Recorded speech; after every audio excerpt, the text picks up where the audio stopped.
Om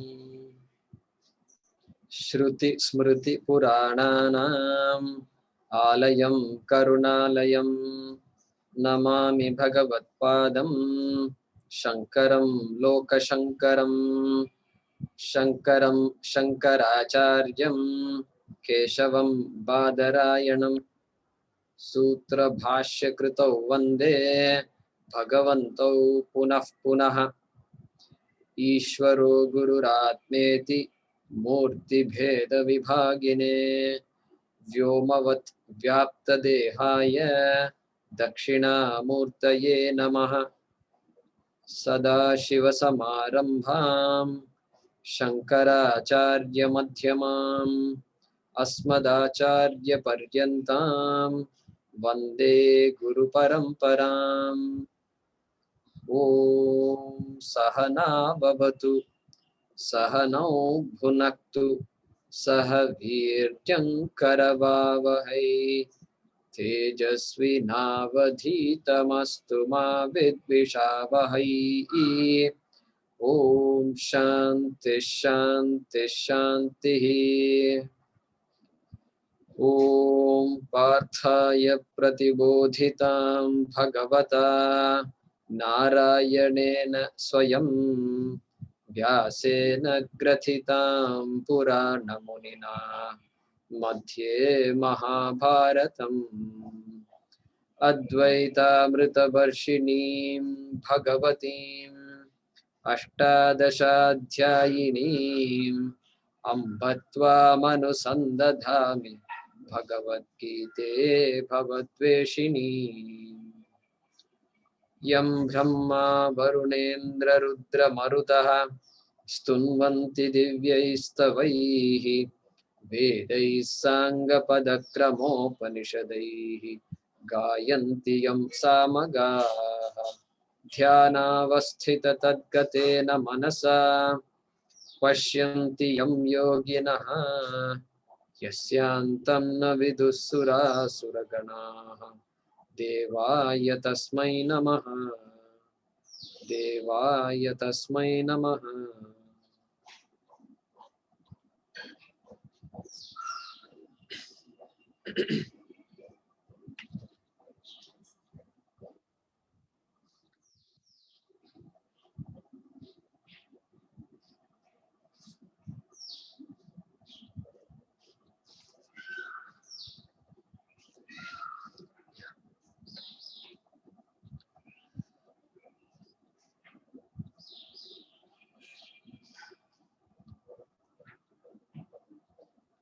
Yeah, Ramesh, Virginia, go ahead and unmute yourself. The chat from number 13. चातुर्वर्ण्यं मया सृष्टं चातुर्वर्ण्यं मया सृष्टं गुणकर्म विभागशः गुणकर्म विभागशः तस्य कर्तारमपि मां तस्य कर्तारमपि मां विद्य कर्तारमव्ययम् विद्य कर्तारमव्ययम् न मां कर्माणि लिम्पन्ति न मां कर्माणि लिम्पन्ति न मे कर्मफले स्पृहा न मे कर्मफले स्पृहा इति मां योऽभिजानाति इति मां योऽभिजानाति कर्मभिर्न स बध्यते कर्मभिर्न स बध्यते एवं ज्ञात्वा कृतं कर्म एवं ज्ञात्वा कृतं कर्म पूर्वैरपि मुमुक्षुभिः पूर्वैरपि मुमुक्षुभिः कुरु कर्मैव तस्मात् त्वं कुरु कर्मैव तस्मात् त्वं पूर्वैः पूर्वतरं कृतं पूर्वैः पूर्वतरं कृतं किं कर्म किमकर्मेति किं कर्म किमकर्मेति Kavayopyatra mohitaha Kavayopyatra mohitaha tatte karma pravakshyami tatte karma pravakshyami yajñatva mokshase shubhat yajñatva mokshase shubhat karmano hyapi bodhavyam karmano hyapi bodhavyam bodhavyancha vikarmanaha bodhavyancha vikarmanaha akarmanascha bodhavyam akarmanascha bodhavyam kahana karmano gatihi gahana karmano gatihi karmanya karma yah pashyet karmanyah karma yah pashyet akarmani cha karma yah akarmani cha karma yah sabuddhiman manushyeshu sabuddhiman manushyeshu sayuktah kritsna karma krite. sayuktah kritsna karma krite.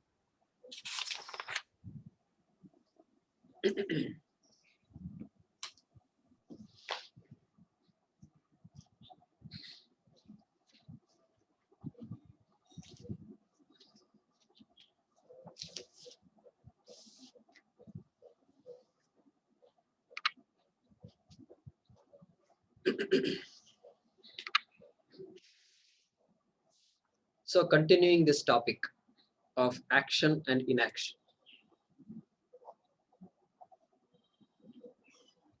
Krishna started out with a big bang, if we can say that. Karmanya karmaya pashyet, akarmani cha karmaya. And we saw last time that karta, I am a doer, therefore I do things.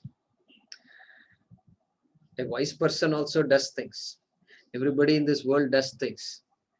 And from that perspective, there is no difference between any two human beings. But the idea that I am a doer, a karta, is deeply entrenched in most of us. And so that idea is being explored by Krishna. And he is telling us that karta is mithya. Atma is not a karta. The truth of that karta is Atma. Atma is you.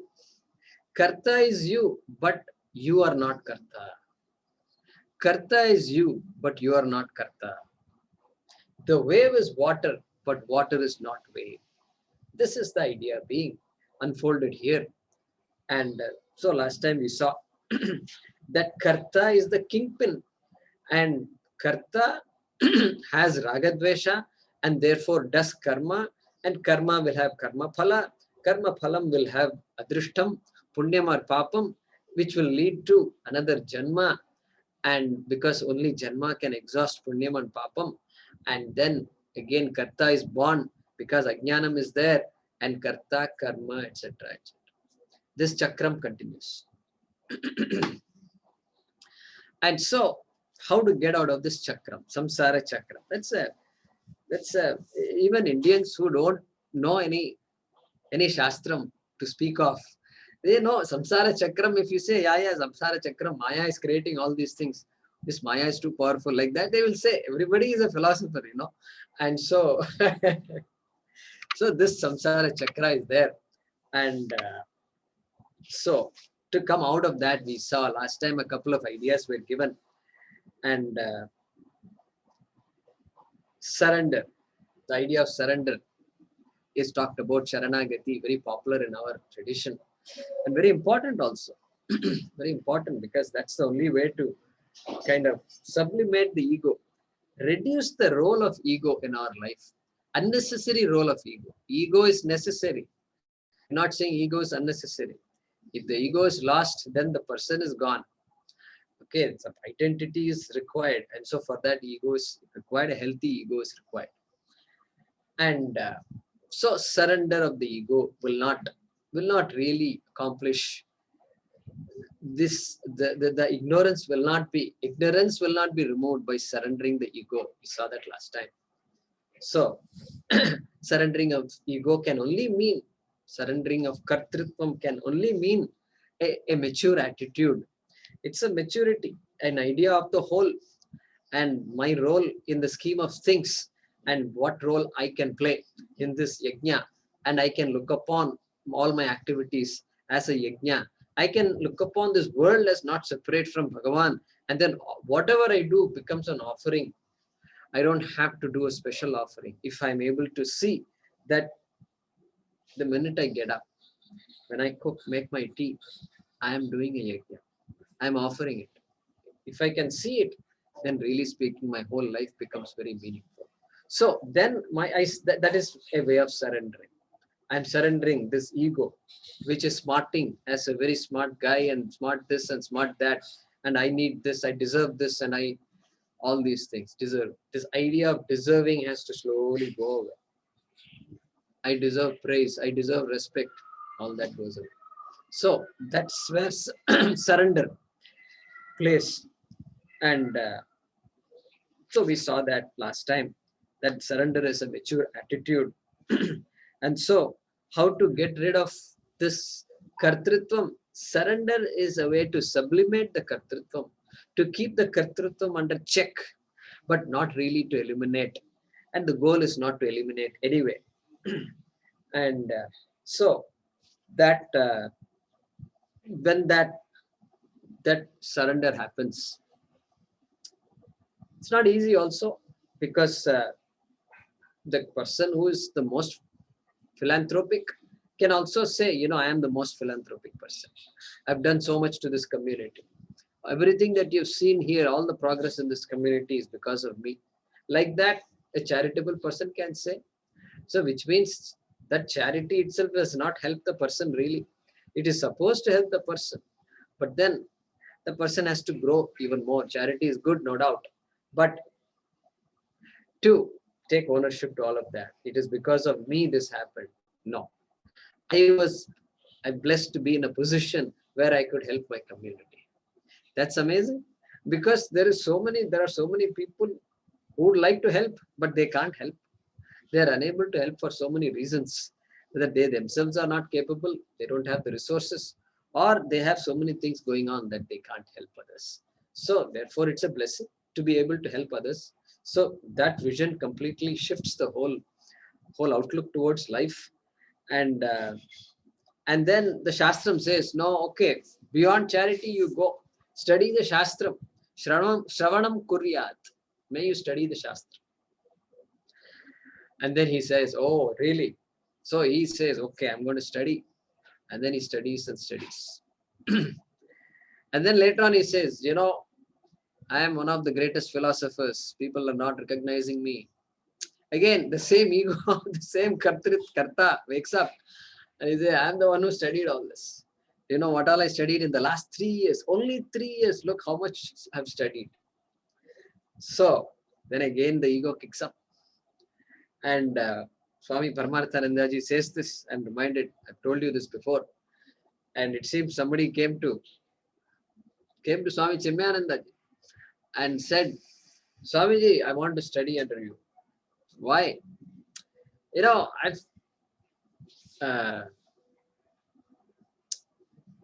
it's all the same thing. I've already gone through all the Upanishads.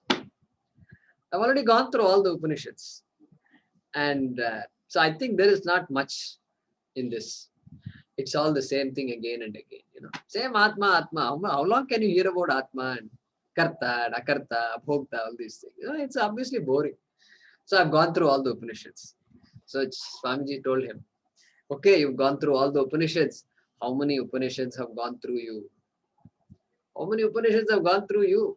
Doesn't look like that anything has gone through you. You've gone through all of them. So it's like that. And so this Karta is there, ready to,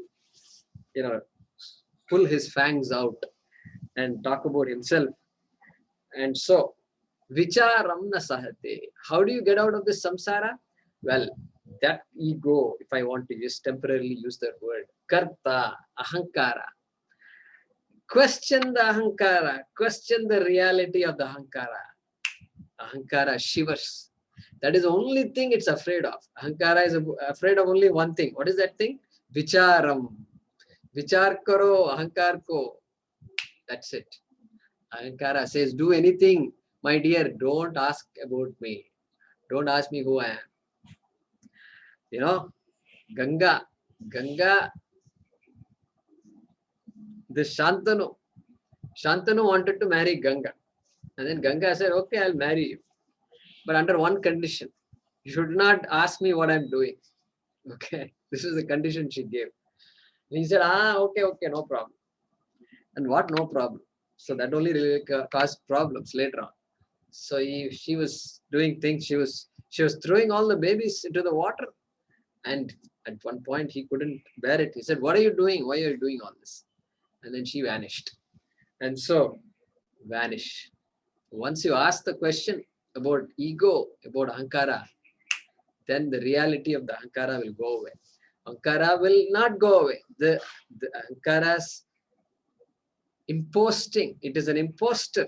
It's superimposed on the atma, and that superimposition is understood. And then the ahankara cannot do anything anymore. It will there to serve me, and it will no longer take over me. That's the idea here. And so, therefore, that ajnana nivritti, removal of ignorance of the self, removal of ignorance of what the karta really is the way to get out of the samsara chakra. And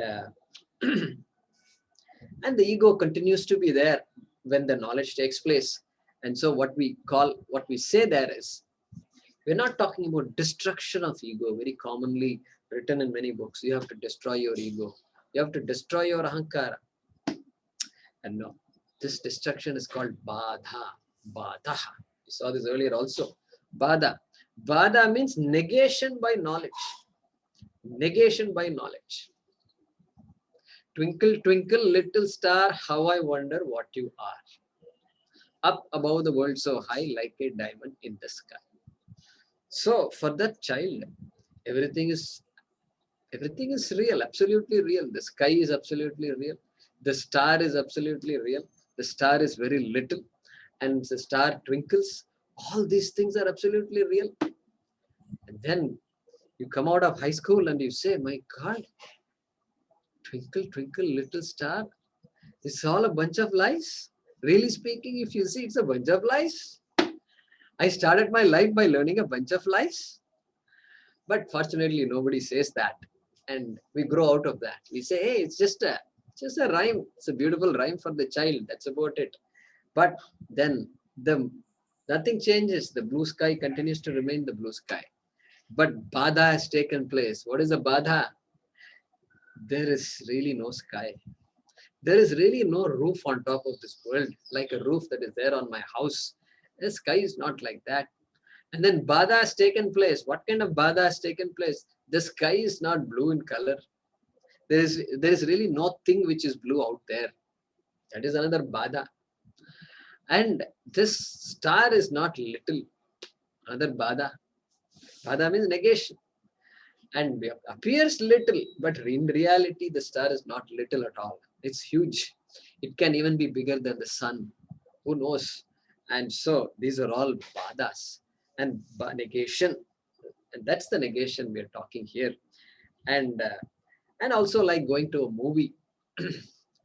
And a child doesn't know. It takes the movie literally to be real. Every character is really going through whatever is being presented in the movie. And then cries, laughs, whatever. And but the person who knows what the movie is, badha, negation. You see things, you don't remove the perception is not removed, but the badha has taken place, the negation has taken place. No, this is not real. This is not absolutely real at all. And the other day we were talking about this one movie is going to come up. It's called Rocketry. How many of you heard that the name called Rocketry? Yeah, some of you have heard. It's a new movie. It's going to be released shortly, I think, in India. And it's about this rocket scientist, Nambi Narayanan. And he he did a lot of things. He really advanced the cryogenic science and technology of the Indian Space Research Organization. And but then there was some political powers that wanted him out. And he was tortured, he was kidnapped, he was this, he was that. Unbelievable. That story we must all hear. So we were thinking that we should take our kids, in Mysore. We should block book the theater and then go and see the movie. And so that's also a movie, but then that's a movie about a real thing.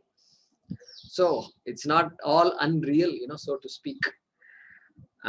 So we can use that to learn something. The kids can be inspired by that movie. That was the idea. But still, there is some reality to that story, and it's not a completely made up story. So other movies are all what? Story is also made up. There's no reality to that. And then when it is presented in the screen, that is also not real. So therefore, there are two kinds of unrealities there. But here, assuming it's all, whatever is shown is true about that person who existed, who exists now, who lives now, then that part is real, but still it's a projection on the screen. And so, like a child does not understand the truth of a movie, whereas the adult understands, that is a kind of destruction of kartrutvam we are talking about. And it's called badha. Badha. Destruction doesn't mean removal. Destruction does not mean elimination. Okay. So many books, those of you reading many books, they have to keep this in the back of the mind. When they say destruction of the ego,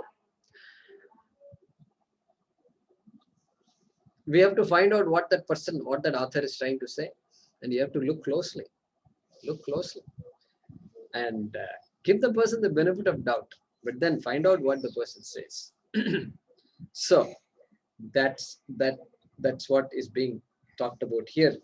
And similarly here also, just like nobody removes the twinkling star, this blue sky continues to remain even after the knowledge of physics and after the knowledge of planetary structure and so forth, and after all that knowledge. Likewise, after this kartrutvam is understood, the karta, what happens? It's a satsang question. What happens in the wise person's mind? Karta disappears or what?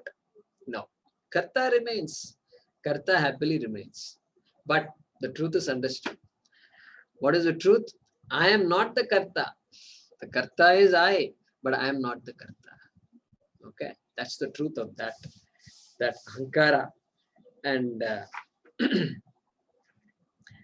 and so the thought, last time we said, kartrutvam is also a thought. I am a doer thought. It's a deeply entrenched thought, very powerful thought. And so I am a doer. And that thought is centered on Atma. The thought is centered on Atma. Atma is not centered on the thought. The thought depends on Atma. Atma does not depend on that thought. Atma does not depend on the karta, but the karta depends on Atma. Very important thing to understand here. And whenever we understand Satyam and Mithya, that's why this idea of Satyam and Mithya is so important in all our understanding. And Swamiji used to say, if Satyam and Mithya is not understood, then there are many philosophies. Correct? When Satyam and Mithya is not understood, then there are many philosophies. So he says, we should ask the question, what's your philosophy? We should not ask that. We should ask, what is your mistake, my dear? This is my mistake. What is your mistake? So every philosophy is a manifestation of a type of mistake. So if the puzzle is not understood, then we are forced to infer something or the other. And so here, question is asked again. It's okay, I need to know this ego, I need to know this karta, I need to know this ahankara, the truth of the ahankara. How do I know it? How can the karta know about the karta? How can the karta know about Atma? So, so then another phrase, very popular phrase in the spiritual world. You have to transcend the ego. How many of you have heard that? Transcending of ego. Yeah, you have to transcend the ego. Because ego is a dangerous thing, so you better transcend it. Okay, that's the idea. Now, we have to find out what this transcend means. What do you mean by transcend? And who transcends what? Okay. Who should, okay, if I have to transcend the ego, means I have to climb over the ego, transcend means what? We have to make an assumption now. We have to start imagining things. These words make us imagine. And imagine, everybody imagines, and everybody has an idea of transcend. Suppose we go around the room and ask each person to define the word transcend. We are going to have what, 38 different definitions? And no two definitions will agree with each other. And so we got to be very careful with these things. And like surrendering of the ego, who surrenders what? And does the ego surrender the ego? Does the ego transcend the ego? Is that possible? And after transcending, does the ego exist? Or what? Or and then who gets the benefit of transcending the ego? If the karta does not get the benefit, then who gets the benefit? All these questions will arise. So that's why this topic becomes important here. Karmanya karmaya pashyet. And so we say that the reality of the ahankara, the reality of the karta has to be understood. Karta is there, its reality has to be understood. That's all. We don't put people through a process of transcending and so forth, unless we define what the process is. And so here, the transcending of ego is really understanding of the ego.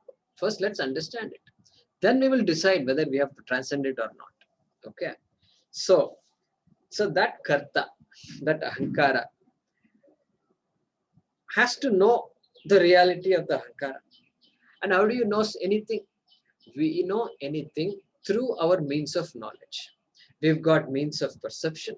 We've got eyes, etc., which perceive things. And then we have a mind, which is also an instrument. Karanam, antah karanam. And then using these instruments, we come to know of things. That is the only way to know anything. There is no other way to know.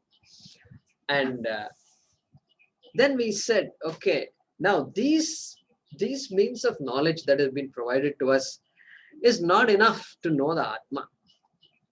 To know the Atma, because Atma is not an object of any of those means of knowledge.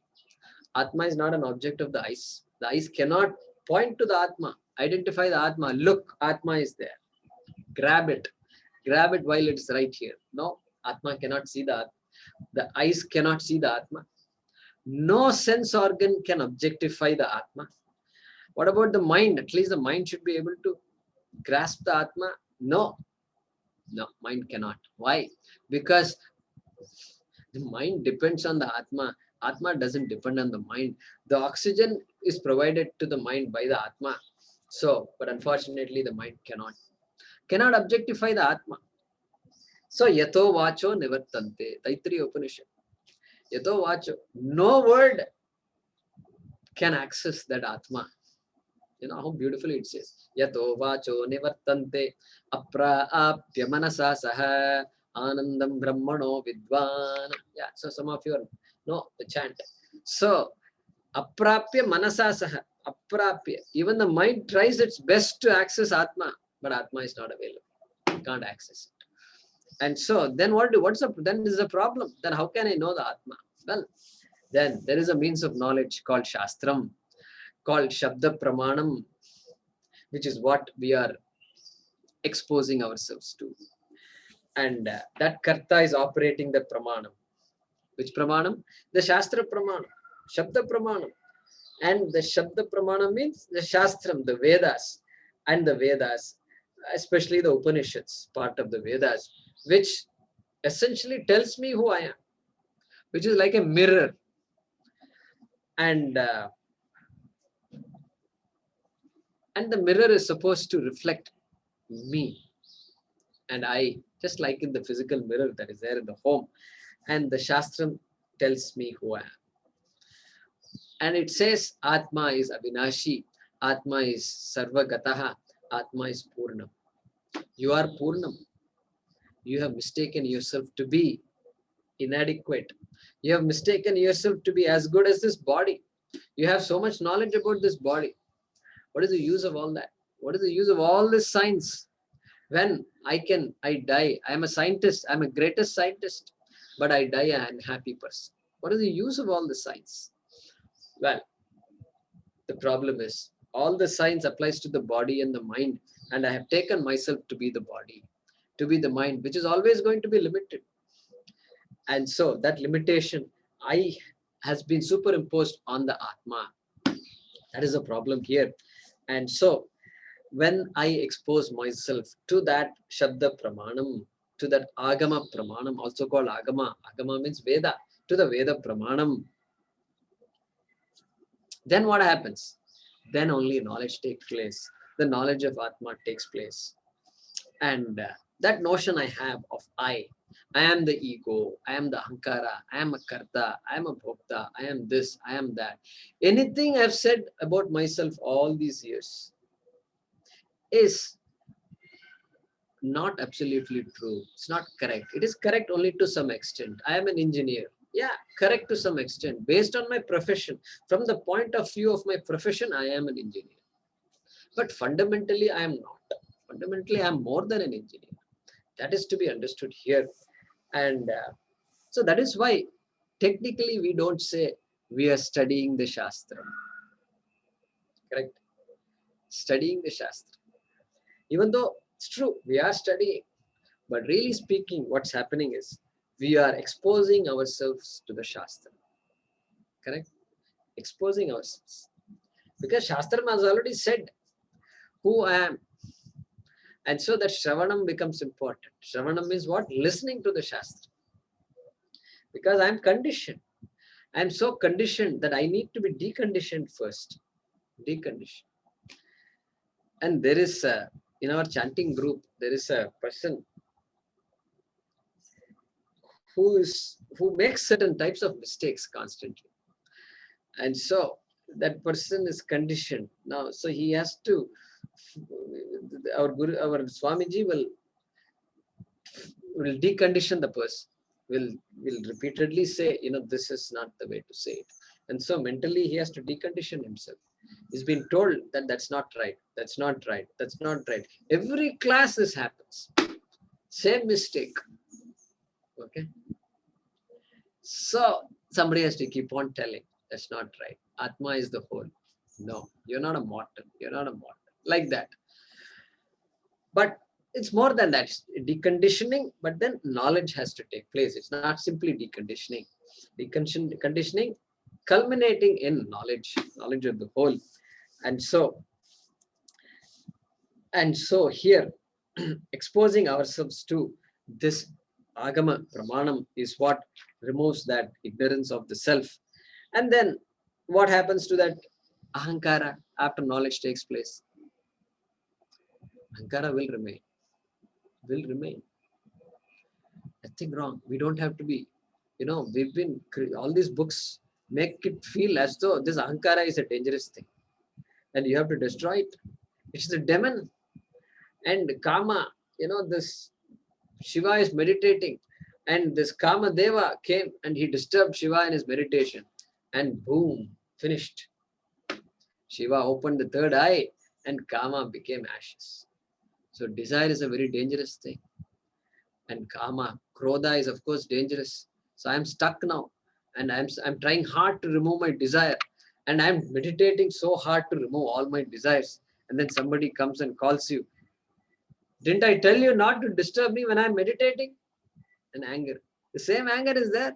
Now more, I am even more angry because previously at least I didn't have all these problems about desire, this, that. I have to destroy my desire. I didn't have all these problems. Now I read all these books. So many books I've read and everybody says destroy the ego. Destroy all your desires. That's it. This fellow is on a real trip. This is never going to happen. And people in the family also are upset. What's wrong with him? Ever since he started meditating, he's shouting at us more and more. I thought meditation is supposed to help this person. It's not helping us. And there is a problem. So everybody goes to see the psychologist. We have a problem now. Ever since he started meditating, we have a problem at home. So all these things happen. And so therefore, the pramanam, agama pramanam, is to be operated by us, of course, by the karta. Just like we operate our eyes and ears, the agama pramanam, the shastram, has to be operated, of course, by the karta. We have to operate it. We have to operate the pramanam. But then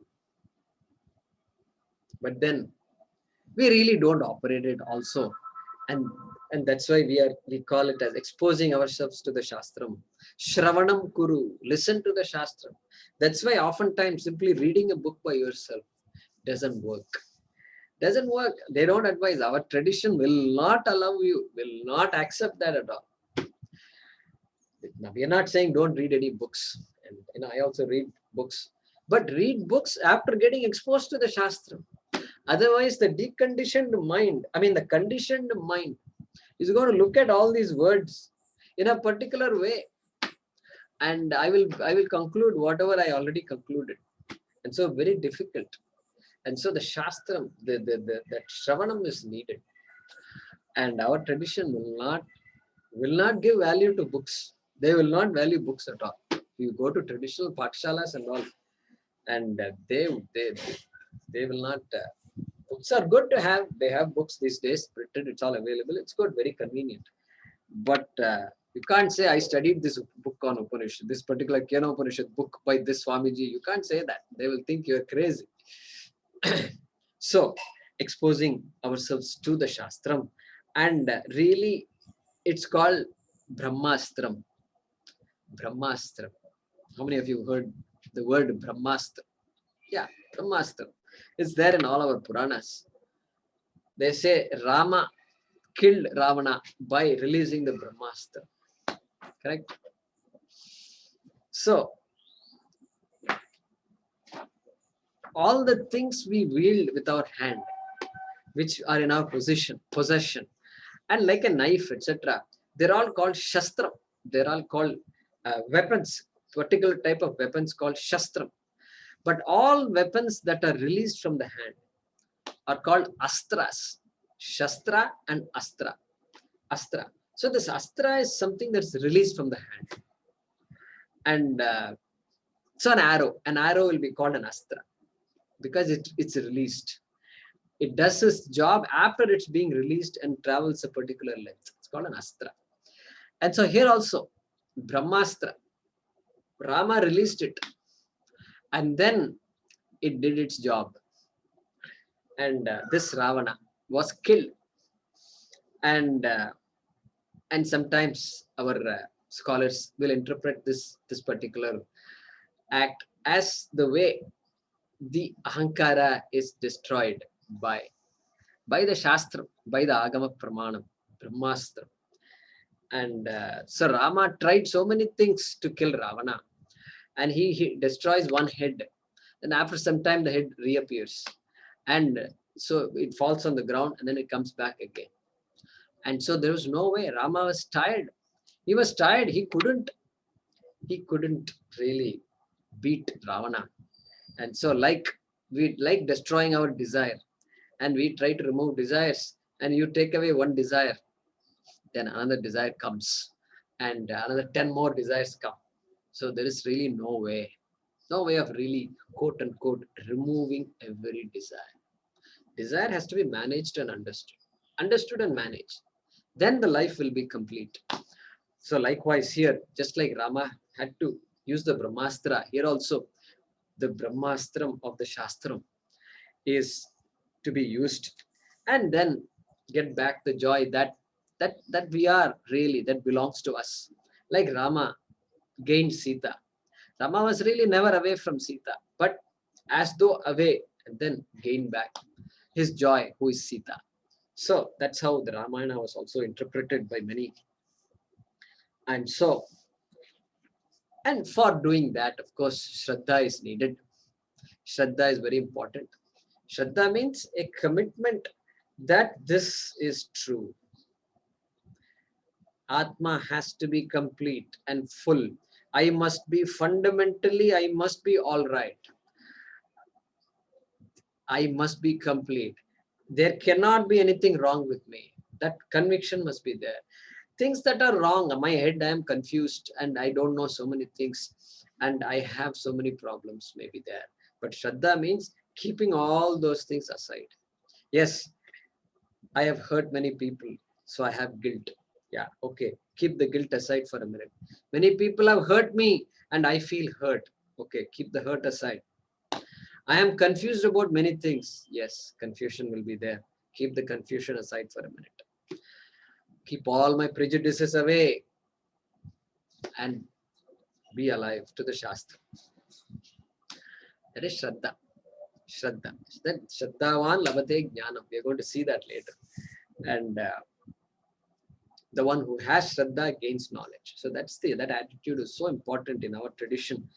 And even in any field, it's so important. And a student signs up for courses in a college, and if the student does not have trust in the teachers or the university, then that student will not benefit. And either the teachers are not good, the university is not good, and you step into a university with that kind of attitude, it's going to vitiate the purpose of going to college. And so, therefore, knowledge alone destroys the self-ignorance, which is responsible for myself taking to myself to be a karta. Now,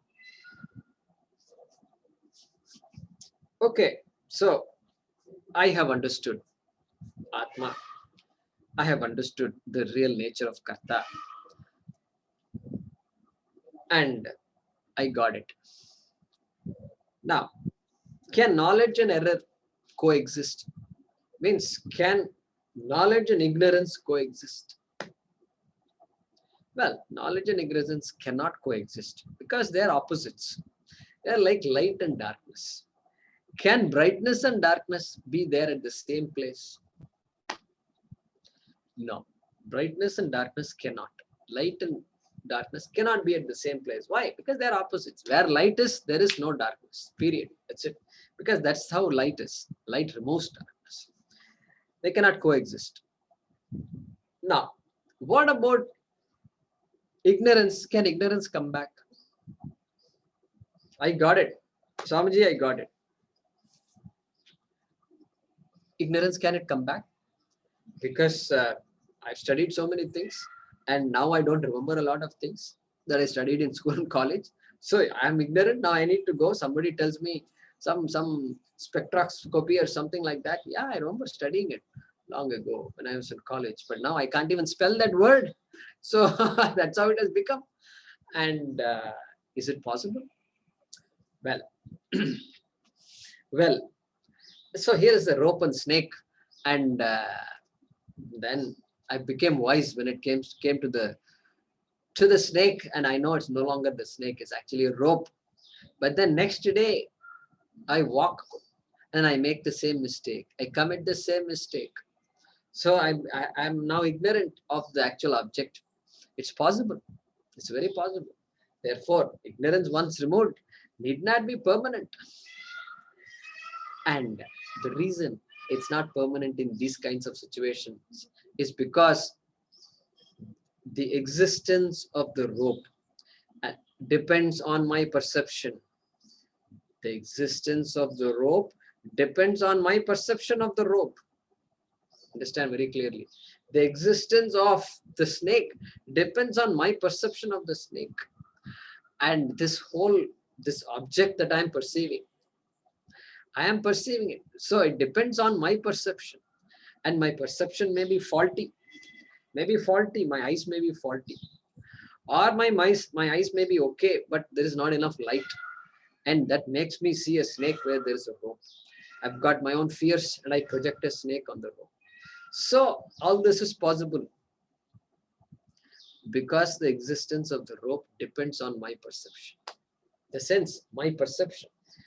But when I see a rope, that sight depends on me. And therefore, the ignorance of the rope also is possible. Anytime it's possible. It may have to be corrected again and again. But Atma, the existence of Atma, does not depend on anything. This is the greatest, this is the saving grace. Existence of Atma does not depend on anything. Atma is self-existent. Self-existent. Swatasiddha. It exists by itself. You don't need to ask anybody, do I exist? You don't need to say, wait, let me look at myself and make sure I exist. No, you can't. You don't need to say that. You don't need to say, yeah, I think I exist. No, you don't need to say all that. I smell, therefore I exist. I see, therefore I exist. As what did he say? That philosopher, right? So I think, therefore I am. Right? I think, therefore I am. And then apparently he changed his view later on. And so no, it's not I think, therefore I am. I am, therefore I think. That's our view here. And so that I am always is there.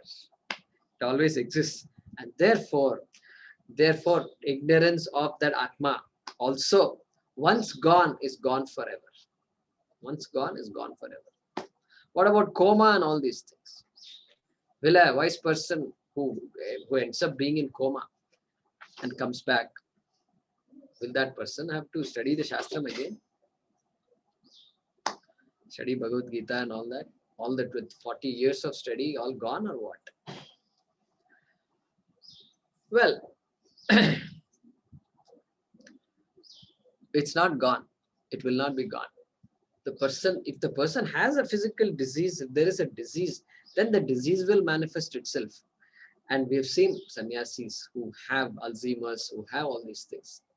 But we say that that person knows what is what. And so that person is a kritsna karma krit. And it may not appear as though the person is what a wise person you think is a wise person. But because of all the physical ailments that are there, but that person is a kritsna karma krit. And therefore, here, that Jivan Muktaha is referred to by Sri Krishna by the word Buddhiman. By the word Buddhiman, wise person, a Jivan Muktaha. And does that person have an ego, have an ahankara, have kartritvam? Yeah, that person does have an ego, no doubt about that. And why? Because you call him Swamiji. Swamiji responds. How can you respond without an ego? How can you respond without an ego? Ego must be there. Limited ego is there. And Swamiji calls it enlightened ego. Enlightened ahankara is there. Enlightened. That's it. Just like you know so much about the sky and the stars and the sun and the earth, etc. And still that does not change the perception, but the reality is understood. And likewise, this person is therefore called a Buddhiman. Buddhiman, one who knows the reality of the Karta. And so,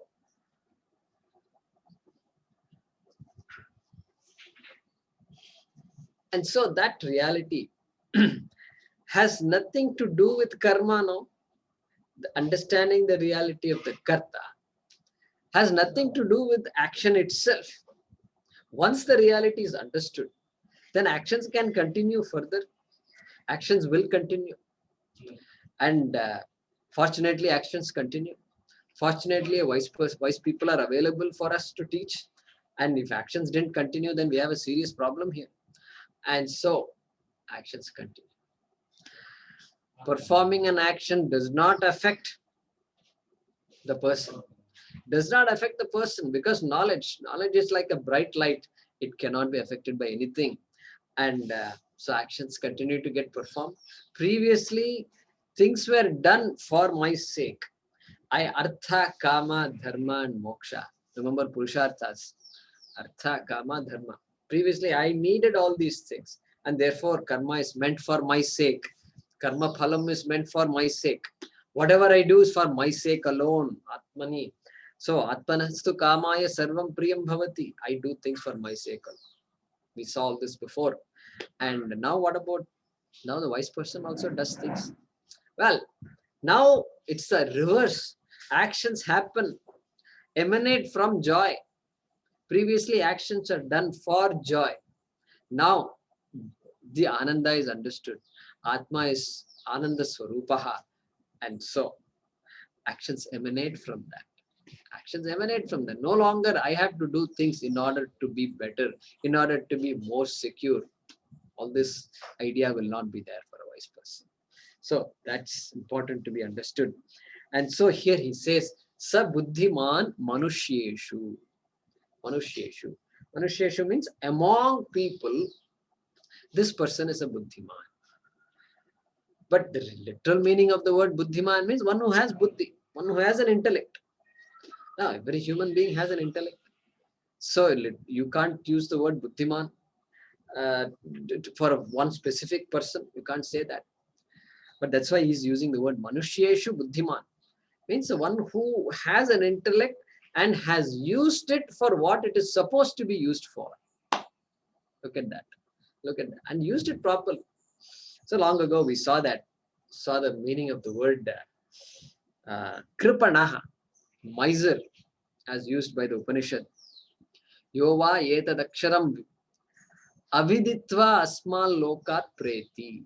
Like that, there is a statement in the Upanishad, Brihat, and Yajnavalkya tells Gargi, hey Gargi, aviditva asmal lokat preti. The person who departs this world without knowing himself or herself, without knowing Atma, if the person departs, that person is called a miser, kripanaha, miser.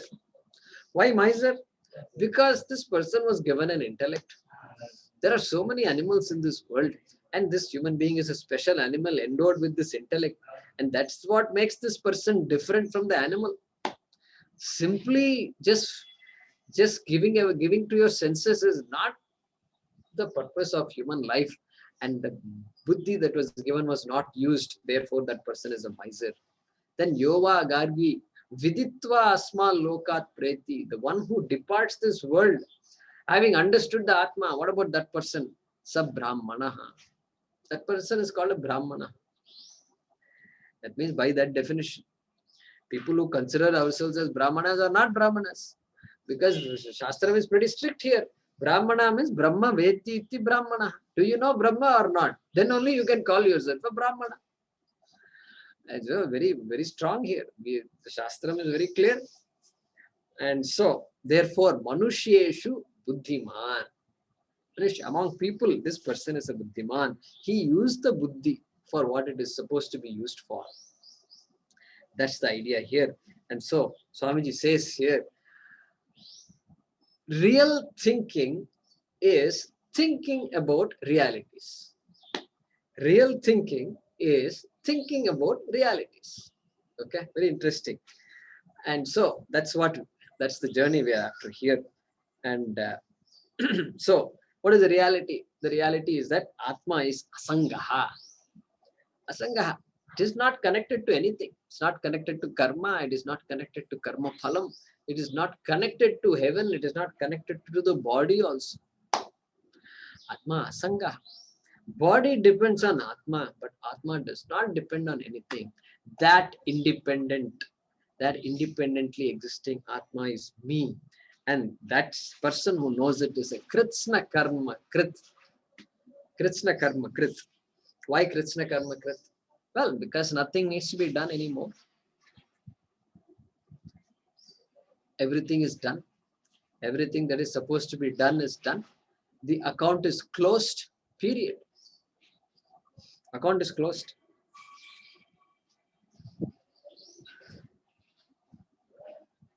Because Karta is not there. Karta is Abhasa Karta. As though Karta is understood as Mithya and no longer pining for security. Why? Because I am the most secure. Atma is the most secure. Atma is what provides security to everything. So where is the question of seeking something after this? No question. Therefore, that person is a Kritsna karma krit. And so then a couple of more things we will talk about here, and next class we'll get into that. A couple of debates will be there, and that Shankara simulates in his commentary, in his bhashyam of this shloka. We will see that also in the next class.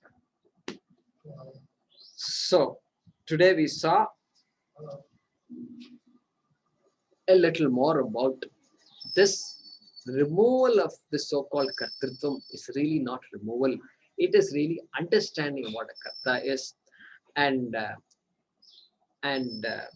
the real nature of the karta. And having understood that, the karta continues to remain, the ego, the so-called ego or ahankara continues to remain, and it's an enlightened ahankara. And even Krishna had the ego, and but a smiling, the ego is understood, therefore always smiling despite all problems. You look at Mahabharata, it's all one problem of the other. There is never a period in Mahabharata where you can relax. You can't relax. Just when you relax, suddenly something else happens. And so still Krishna always smiles there. So we will continue that discussion in the next class. Om Purnamadah Purnamidam Purnat Purnamudachyate Purnasya Purnamadaya Purnamevavasishyate. Om Shanti Shanti Shanti. Harihi Om Shri Gurubhyo Namaha. Harihi Om.